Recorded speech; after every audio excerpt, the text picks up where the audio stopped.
Selamat datang di channel Simar Imam. Sembari mendengarkan tinggalkan like dan komentarnya bosku. Jangan lupa pasang headset kalian. Siapkan kopi dan camilan. Lupakan kenangan tentang mantan.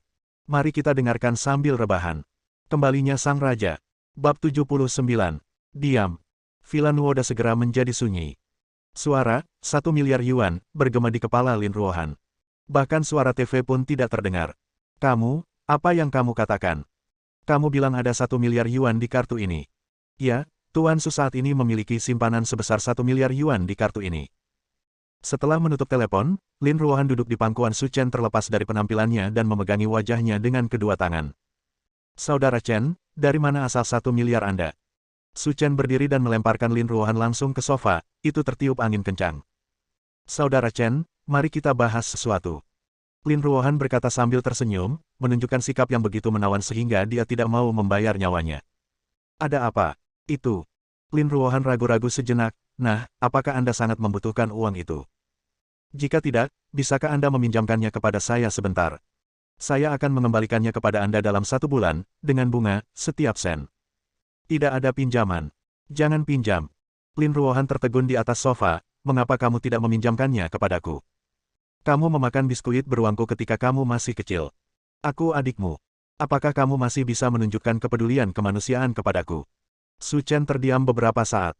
Jika dia diminta untuk terus berbicara, dia mungkin akan mengatakan bahwa ada yang salah dengan nilai-nilai inti sosialisnya. Bukankah kamu baru saja mengatakan bahwa kamu akan menikah dengan siapapun yang dapat meminjamkanmu 400 juta yuan? Aku tidak mau disalahkan. Kebaikan. Kepala cerdas Lin Ruohan terus berputar, dia berdiri di sofa, mencubit pinggangnya, menunjuk ke arah Su Chen dan berkata, apa maksudmu, kamu malah menyebutku kambing hitam? Itulah yang kumaksud. Lin Ruohan, dia tidak marah sama sekali ketika dikritik. Batas kota Linyang, Gunung Tianji.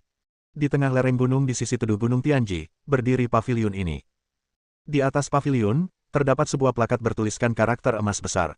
Gerbang Tianji. Duduk di kursi utama di lobi adalah seorang pria parubaya berusia 50-an, dengan wajah berkarakter Cina dan alis tebal. Duduk di sana, dia menunjukkan postur seorang atasan. Nama pria parubaya itu adalah Lian Shi, dan dia adalah pemimpin sekte Tianji. Puan Li, apa yang terjadi? Daoxuan adalah pemuja keluarga yang kami, dan dia meninggal di Jiangbei. Masalah ini harus diselidiki. Orang tua yang berbicara itu bernama Yang Guangjiang. Usianya sekitar 70 tahun, dia bersandar pada tongkat dan mengenakan pakaian kasual berwarna biru laut. Tuan Yang, jangan cemas. Masalah ini perlu dipertimbangkan dalam jangka panjang. Rencana jangka panjang. Itu benar. Berbicara tentang ini, ekspresi Lian Shi marah dan suaranya dingin. Tidak hanya adik laki-laki saya Daoxuan, tetapi juga adik laki-laki saya yang lain Duan Chunyang meninggal di Jiangbei, jadi saya pasti akan mencari tahu tentang masalah ini. Siapapun yang berani menyentuh sekte Tianji kami, saya, Lian Shi, harus memotongnya menjadi beberapa bagian. Keesokan harinya, karena ini akhir pekan dan tidak ada sekolah, Su Chen berencana untuk tidur lebih lama. Tapi suara gemerincing di lantai bawah membuatnya tidak bisa tidur sama sekali. Sebelum Su Chen menyadari apa yang sedang terjadi, dia mendengar Lin Ruohan berteriak dari bawah. Saudara Chen, cepat turun, sarapan sudah siap. Setelah mengenakan pakaian, Su Chen turun tanpa mengetahui alasannya dan menemukan Lin Ruohan mengenakan celemek merah muda dan sibuk di dapur. Akhirnya, melihat Lin Ruohan muncul dengan 2 piring benda gelap, Su Chen mau tidak mau bertanya. Oke, kenapa kamu membuat sarapan?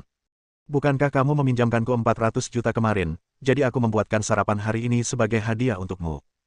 Tapi apa yang kamu buat ini? Melihat 2 piring benda hitam itu, Su Chen bertanya. Telur goreng? Saya secara khusus menelepon Bibi Zhao pagi ini untuk mempelajarinya. Dia biasanya melakukan ini. Lin Ruohan berkata tanpa basa-basi. Jelas sekali dikatakan, saya bisa membuatkan sarapan, datang dan pujilah saya. Su Chen memegangi dahinya kesakitan, merasa ini adalah saat terburuk di mana ibunya pernah dibacok. Apakah kamu yakin ini bisa dimakan? Kamu tidak akan mati keracunan setelah memakannya. Apakah kamu ingin menghadiahiku, atau kamu ingin meracuniku sampai mati dan kemudian berhenti membayarku kembali? Lin Ruohan. Saudara Chen, meskipun kelihatannya tidak terlalu bagus, kamu tidak dapat merusak kepercayaan diri saya. Meskipun saya biasanya tidak bekerja di dapur, saya tetap memiliki potensi untuk menjadi istri dan ibu yang baik. Kalau begitu kamu makan dulu, dan aku akan datang nanti. Lin Ruohan tersenyum canggung, baiklah, Saudara Chen, jika kamu tidak ingin makan, lupakan saja. Aku tidak akan memberitahumu lagi, aku akan bekerja. Dengan tergesa-gesa, Lin Ruohan mengganti sepatu hak tinggi dan keluar. Bahkan, ia juga mengetahui bahwa makanan yang dibuatnya sepertinya sama sekali bukan untuk dikonsumsi manusia. Sore harinya, Su Chen menerima telepon dari Zhao Suya. Su Chen, kamu baik-baik saja siang ini. Tidak ada yang salah. Rumah di Jinxiu Huacheng telah direnovasi dan dapat dipindahkan hari ini. Apakah kamu punya waktu di sore hari? Bisakah kamu datang dan membantu guru? Oke, aku akan pergi sekarang. Awalnya Su Chen berencana mengemudi ke sana, tapi Ferrari itu terlalu mencolok. Tidak apa-apa jika dia berkendara di malam hari, tapi jika dia berkendara di siang hari, pasti akan menjadi berita utama di surat kabar. Jadi Su Chen hanya naik taksi, berencana membeli mobil murah suatu hari nanti. Rumah Zhao Suya berada di komunitas Anhe di selatan kota, memiliki transportasi yang nyaman dan fasilitas tempat tinggal yang lengkap, cocok untuk pekerja kantoran muda seperti mereka. Dalam perjalanan ke sini, Su Chen memberitahu Wei Changtian dan memintanya mengirim beberapa adik lelaki untuk membantu. Karena merupakan rumah kontrakan, luasnya tidak terlalu luas. Tapi itu sudah cukup bagi Zhao Suya untuk hidup sendiri. Begitu saya masuk ke dalam rumah, saya melihat belasan kotak besar, hampir memenuhi rumah kecil itu. Su Chen, cepat duduk, guru akan mengambilkanmu segelas air. Zhao Suya berpakaian sangat sederhana dan berkata dengan antusias. Saya pikir semuanya hampir siap. Seharusnya siap untuk dipindahkan. Tunggu sebentar, perusahaan pindahan yang saya hubungi akan segera datang. Pindah perusahaan. Ya, kita tidak bisa memindahkan banyak barang sendirian. Ketika saya datang ke sini, saya sudah menemukan seseorang, jadi tidak perlu mencari seseorang untuk datang dan membantu. Zhao Suya mengipasi dirinya sendiri dengan kipas angin dan berkata, orang yang kamu cari seharusnya adalah Heihu dan yang lainnya. Orang-orang itu adalah hooligan. Aku takut ketika melihat mereka. Selain itu, pindah bukanlah masalah besar, jadi tidak ada perlu mengganggu mereka. Su Chen tidak berkata apa-apa lagi, karena pindah bukanlah masalah besar. Jika mereka datang, minta saja mereka kembali. Bab 80. Tidak lama kemudian, orang-orang dari perusahaan pindahan telah tiba di bawah. Di bawah komando Zhao Suya, selusin kotak besar dan beberapa perabotan sederhana dipindahkan ke truk, siap untuk dibawa pergi. Gadis kecil, aku harus membicarakan sesuatu denganmu. Ada apa? Kamu punya terlalu banyak barang. Kami harus memindahkannya dari lantai 4 ke lantai 1 untukmu, itu membuang banyak pekerjaan. Kamu harus memberi kami uang tambahan, setidaknya 1.000 lebih. Tambahkan lebih banyak uang. Zhao Suya tanpa sadar meninggikan suaranya, bukankah kita sudah menyetujui harganya sebelumnya? Harganya hanya 500 yuan. Mengapa kamu menaikkan harganya? Gadis kecil, bukan karena kami menaikkan harga, tapi karena kamu punya terlalu banyak. Sebanyak yang kamu mau, aku sudah bilang berapa banyak barang yang ada sebelumnya, lalu aku memutuskan harganya. Apakah kamu hanya menaikkan harga dari awal? Jika Anda tidak setuju, maka kami tidak punya pilihan lain. Kami tidak dapat melakukan pekerjaan ini lagi. Harap segera keluarkan semuanya. Jika Anda tidak memindahkannya sendiri, maka kami akan membuangnya ke tanah untuk Anda. Titik petik 2. Sopir itu mencibir. Berkata, orang-orang dari perusahaan pindahan ini telah memutuskan Zhao Suya.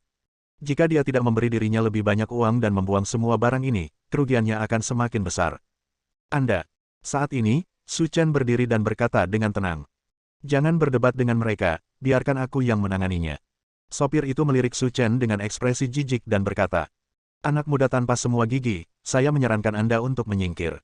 Saat saya keluar untuk jalan-jalan, Anda masih mengenakan celana terbuka. Aku tidak ingin berbicara omong kosong denganmu, jika tidak, kamu tidak akan bisa pergi bahkan jika kamu mau. Su Chen berkata dengan dingin. Dia terlalu malas untuk melakukan apapun terhadap semut di depannya. Hei, nak, kamu gila sekali. Bukannya aku gila, tapi kalian sampah. Melihat suasana tegang di kedua sisi, Zhao Suya takut terjadi sesuatu, jadi dia segera datang dan berkata. Su Chen, jangan terlalu bersemangat dan jangan lakukan apapun dengan mereka.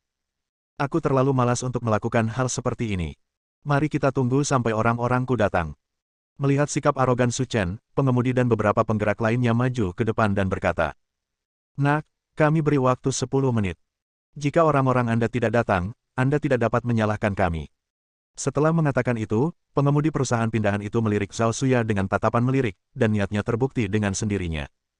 Saudara Sun, tolong berhenti membuat masalah. Untuk seorang siswa sekolah menengah, kamu dapat mengharapkan dia menelepon siapa. Kebanyakan dari mereka hanya menggertak. Oh, kamu tidak boleh mengatakan itu. Bagaimana jika dia menelepon teman-teman sekelasnya? Coba pikirkan, menghadapi sekelompok anak kecil tanpa gigi. Apakah kamu tidak takut dengan pemandangan seperti itu? Sopir kereta, kata Sunbo. Benar, orang-orang sangat ketakutan, haha. Saat ini, semburan bunyi bip mesin terdengar dari jauh dan dekat, dan ini juga menarik perhatian semua orang. Bentley, Rolls-Royce, Maserati. Totalnya ada lebih dari 20 mobil. Kalau dilihat, yang paling inferior adalah Mercedes-Benz dan BMW. Orang-orangku sudah ada di sini, kata Su Chen dengan tenang. Apa, kamu bilang ini orang-orang yang kamu temukan? Itu benar. Mereka yang bertanggung jawab untuk pindah tidak bisa menahan tawa, hampir sampai menangis. Sayang, nak, tolong jangan membuatku tertawa. Aku bukan pembual sepertimu. Mari kita jalani hidup yang lebih realistis, oke? Su Chen tampak acuh tak acuh dan berkata, saya tidak bermaksud mengatakan lebih banyak, lihat saja. Saat ini, pintu Bentley perlahan terbuka, dan Wei Changtian serta anak buahnya keluar dari mobil dengan penuh gaya. Siapa orang ini? Dia terlihat sangat hebat. Dia mungkin tidak dipekerjakan oleh orang itu. Ketika Wei Changtian turun, Sun Bo melihatnya dengan hati-hati beberapa kali, dan kemudian dia tertegun. Carilah beberapa orang. Orang itu adalah bos pasukan bawah tanah Linyang, Wei Changtian, naga di antara manusia. Dia tidak akan pernah bisa menemukan orang sebesar itu dalam mimpinya. Mendengar ini, teman-teman Sun Bo terkejut. Mereka semua adalah penduduk asli Linyang, dan mereka tentu pernah mendengar nama Wei Changtian. Tapi status mereka rendah dan mereka belum pernah melihat seperti apa rupa Wei Changtian. Saudara Sun, apakah kamu masih mengenal Wei Changtian? Itu wajar. Saat saya hidup di masyarakat, saya cukup beruntung bisa bertemu dengan Tuan Wei. Saat berbicara, ekspresi Sun Bo sangat bangga, seolah menerima pemujaan orang lain. Halo Bos Wei, nama anakku Sun Bo. Aku selalu mengagumimu. Ketika dia melihat Sun Bo datang untuk menyapa, meskipun dia tidak mengenalinya, Wei Changtian tetap mengangguk dengan sopan, sikap kakak laki-lakinya terlihat jelas. Apa yang kamu lakukan di sini? Wei Changtian bertanya dengan tenang, dia ada di sini untuk membantu Tuan Su pindah hari ini, dan dia tidak ingin orang luar merusak pemandangan di sini. Bos Wei, kami datang ke sini untuk memindahkan anak itu, tapi pada akhirnya terjadi sedikit pertengkaran, dan dia membual, mengatakan bahwa kamu adalah adik laki-lakinya dan kuli yang dia sewa untuk pindah. Melihat dia memfitnah Bos Wei seperti ini, kami tentu saja aku tidak tahan, bagaimana aku bisa membiarkan dia memfitnah reputasi Bos Wei seperti ini, jadi aku akan menghadapinya dan melampiaskan amarahnya pada Bos Wei. Ekspresi Sun Bo sangat tersanjung.